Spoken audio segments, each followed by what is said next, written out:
আজকের গল্পে কোনো রকম ইন্ট্রো নাই, কেননা আজকের গল্পটি এমন একটা এপিসোড আজকে কমপ্লিট করতে যাচ্ছি, সেটা আপনি অলওয়েজ শুনতে যাবেন, বারবার শুনতে যাবেন, কেননা আজকের পর্বটি প্রচণ্ড romantic. At the same time আমাদের মনে অনেকগুলো প্রশ্ন একসাথে উঠে দেয়। তাহলে চলেন শুরু করি শোনা। আমি পদ্মজা, পর্ব 10। হেমলতার তীক্ষ্ণ দৃষ্টি তীরের ফলার মতো পদ্মজার গায়ে বিঁধছে। সে কাপা স্বরে জানিয়ে দিল, শুটিং দলের একজন এসেছিল। হেমলতার ঠোঁট দুটো ক্ষেপে উঠল প্রচণ্ড আক্রোশে। পদ্মজা সবাইকে চেনে না, তাই তিনি পূর্ণাকে প্রশ্ন করেন, পূর্ণা, কে এসেছিল? পূর্ণা 2 সেকেন্ড ভাবল, তারপর নতমুখে বলল, কালো দেখতে যে মিলন। পদ্মজা আর চোখে পূর্ণার দিকে তাকালো। তার ভয় হচ্ছে, মা যদি এখন বলে মিলন তো সবার সামনেই ছিল, তখন কি হবে? পূর্ণা মিথ্যা বলল কেন? সত্য বললেই পারত। হেমলতা বিশ্বাস করেছেন নাকি করেননি দৃষ্টি দেখে বোঝা গেল না। পূর্ণা মাথা নত করে অপরাধীর মতো দাঁড়িয়ে রইল। হেমলতা বারান্দা অবধি এসে আবার ঘুরে তাকালেন। মনটা খচখচ করছে, মনে হচ্ছে ঘাপলা আছে, নাকি সন্দেহ, মনের ভুল ধারণা কিনা কে জানে। রাতে পদ্মজা খেতে চাইল না। বিকেলের ঘটে যাওয়া ঘটনা তাকে ঘরে রেখেছে।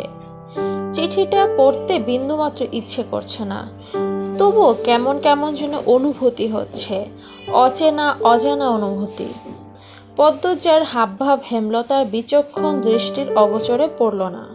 তিনি ঠিকই খেয়াল করেছেন, কিন্তু মেয়েরা স্বয়ং আল্লাহ ছাড়া অন্য সবার থেকে কথা লুকোনোর ক্ষমতা নিয়ে জন্মায়, তা তো অস্বীকার করা যাবে না। যেমন তিনি এই ক্ষমতা ভালো করেই রপ্ত করতে পেরেছেন। পদ্মজাকে জোর করে খাইয়ে দিলেন, কিন্তু কোনো প্রশ্ন করলেন না। রাতের মধ্যভাগে মোর্শেদ হেমলতাকে জড়িয়ে ধরতে চাইলে হেমলতা এক ঝটকায় সরিয়ে দিলেন। চাপা স্বরে ক্রোধ নিয়ে বললেন, তোমার বাসন্তীর কি হয়েছে? সে কি তোমাকে ত্যাগ করেছে? সেদিন ফিরে এলে কেন? মোর্শেদ চমকালেন, অপ্রস্তুত হয়ে উঠলেন। হেমলতা বাসন্তীকে চিনল কি করে? এই নাম তার গোপন অধ্যায়। অবশ্য হেমলতার মতো মহিলা না জানলেই বোধহয় বেমানান লাগত। মোর্শেদ বিব্রত কণ্ঠে বললেন, হ্যাঁ, আমারে কি ত্যাগ করব? আমি হেরে ছাইড়া দিছি। হেমলতা বাঁকা হাসলেন। অন্ধকারে তার নজরে এলো না মোর্শেদের। 20 বছরের সংসার এমন আচমকা ভেঙে গেল যে? হেমলতার কণ্ঠে ঠাট্টা স্পষ্ট, চাপা দীর্ঘশ্বাসটা গোপনে রয়ে গেল। মোর্শেদের শরীরে পশম দাঁড়িয়ে গেল। এই খবরও হেমলতা জানে? এত কিছু কি করে জানে? হেমলতার চোখের কোণে জল চিকচিক করছে। তিনি চাদর গায়ে দিয়ে চলে যান বারান্দায়। রাতে বেশ ঠান্ডা পড়ে। মোর্শেদের কোনো কৈফিয়ত তিনি শুনতে চান না, তাই বারান্দার রুমে এসে বসেন। কতদিন পর রাতের আধারে বারান্দায় এসে তিনি রুমে বসে। বিয়ের 1 বছর পরই জানতে পারেন মোর্শেদ তাকে বিয়ে করার 6 মাস আগে এক অপরূপ সুন্দরী মেয়েকে বিয়ে করেছে। স্বামীর ঘর ছাড়া আর পথ ছিল না বলে তিনি এত বড় সত্য হজম করে নিয়েছিলেন। বাসন্তীর মা 12 নারী, আর একজন 12 নারীর মেয়েকে সমাজ কিছুতেই মানবে না। মোর্শেদের বাবা মিয়াফর মোড়ল টাকার বিনিময়ে দেহ বিলিয়ে দেওয়া একজন 12 নারীর মেয়েকে ছেলের বউ হিসেবে মানতে আপত্তি করেন। ততদিনে মোর্শেদ বিয়ে করে নিয়েছে। সে খবর মিয়াফর মোড়ল পেলেন না। তিনি মোর্শেদের মন ফেরাতে শিক্ষিত এবং ঠান্ডা স্বভাবের হেমলতাকে বেছে নিলেন। কুরবান হলো হেমলতার। তখন কলেজে ওঠার 7 মাস চলছিল। এরপর পড়াটাও আর এগোলো না। জীবনের মোড় করুণ রূপে পাল্টে গেল। পরদিন সকাল সকাল স্কুলের উদ্দেশ্যে রওনা হলো তারা। পূর্ণা পথে চিঠিটা পড়ার পরিকল্পনা করেছিল, পদ্মজা হতে দিল না। সে আনা 2 মেয়ের হাতে কেউ চিঠি দেখে ফেললে ইজ্জত যাবে। পূর্ণা পদ্মজার প্রতি বিরক্ত বোধ করলো। চিঠিটা তার কাছে। পথে নতুন করে পরিকল্পনা করলো সে ক্লাসে বইয়ের চিপায় রেখে চিঠিটা পড়ে ফেলবে। তাও হলো না। পরপর 2 দিন কেটে গেল। সুযোগ পেলেও পদ্মজা পড়তে দিতে চাইতো না। সারাক্ষণ হাতে জান নিয়ে যেন থাকে। এই বুঝি মা এলো। 2 দিন পর মোক্ষম সুযোগ পেল। হেমলতা বাপের বাড়ি গিয়েছেন প্রান্ত এবং প্রেমাকে নিয়ে। যদিও কয়েক মিনিটের পথ, দ্রুতই ফিরবেন। পদ্মজার চেয়ে পূর্ণার আগ্রহ ছিল অনেক বেশি। সে চিঠি খোলার অপেক্ষায় ছিল। আজ খুলতে গিয়ে মনে হলো যার চিঠি তারই খোলা উচিত এবং আগে তার পড়া উচিত। তাই পদ্মজার দিকে চিঠি বাড়িয়ে দিল। পদ্মজা খুলতে দেরি করেছিল বলে পূর্ণা তাড়া দিল। বলল, এই আপা, খোলো না, লজ্জা পাচ্ছ কেন? চিঠি এটা, কারোর গায়ের কাপড় খুলতে বলছি না। পদ্মজা চমকে তাকালো, যেন পূর্ণা কাউকে খুন করার কথা বলেছে।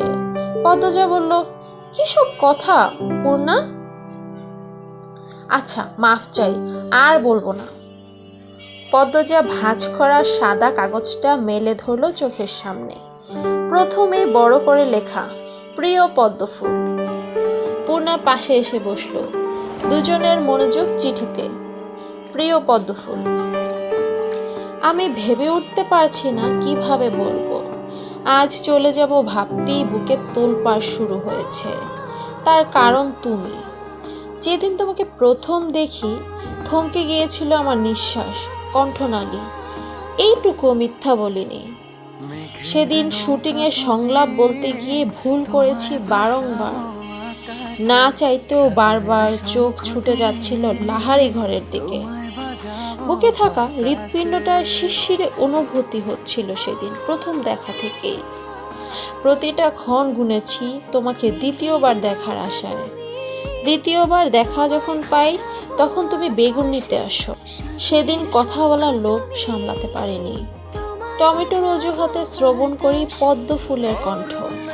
মনে হচ্ছিল এমন রিনরিনে গলার স্বর আর শুনিনি। রাতের ঘুম আড়ি করে বসে। তোমায় প্রতিনিয়ত দেখার একমাত্র পন্থা তোমার স্কুল। সবার অগোচরে কতবার তোমার পিছু নিয়েছি। তুমি বোকা, ধরতে পারোনি একবারও। সুন্দরীরা বোকা হয়, আবারও প্রমাণ হলো। এই, রাগ করবে না বোকা বলেছি বলে।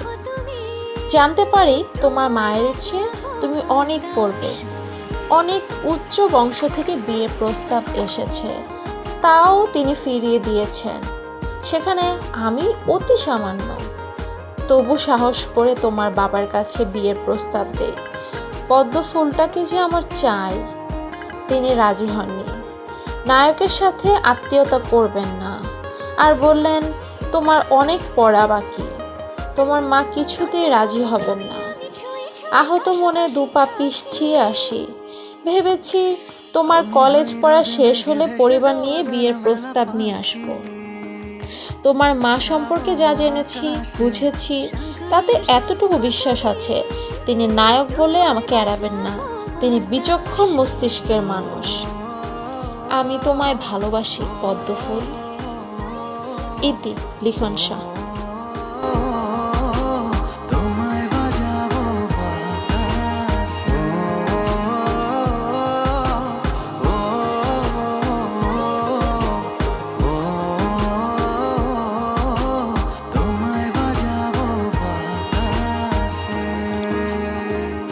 পদ্মজার মিশ্র অনুভূতি হচ্ছে। পূর্ণা হাসছে। ব্রু উঁচিয়ে পদ্মজাকে বলল, আপারে, লিখন ভাইয়ার সাথে তোমাকে যা মানাবে। কি সুন্দর করে লিখেছে।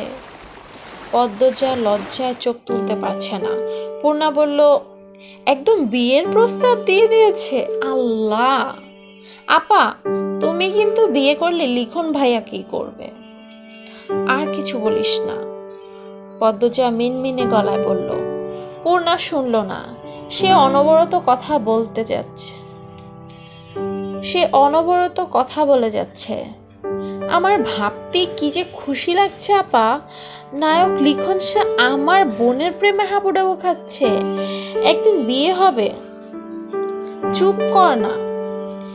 এই আপা, লিখন ভাইকে ফেরত চিঠি দিবে না? পদ্মজা চোখ বড় বড় করে তাকালো, অবাক স্বরে বলল, কিভাবে? ঠিকানা পাবো কোথায়? আর আম্মা জানলে? না না। পূর্ণা আর কিছু বলতে পারলো না। হেমলতার উপস্থিতি টের পেয়ে চুপ হয়ে গেল। পদ্মজা দ্রুত চিঠিটা ভাঁজ করে বালিশের তলায় রাখলো। ভয়ে বুক ধুকপুক করছে। সো এমন একটা প্রেমপত্র কি আপনি আপনার জীবনে পেয়েছেন?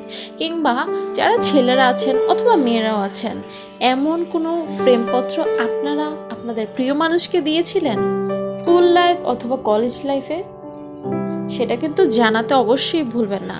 আর সবচেয়ে বড় কথা, প্রথম প্রেমের সেই স্পর্শটা কিন্তু আজীবন থেকে যায়, তাই না? আপনাদের কি মতামত জানাতে কিন্তু একদমই ভুলবেন না। আর নয়েজ পলিউশনের জন্য কিন্তু আই এম এক্সট্রিমলি সরি।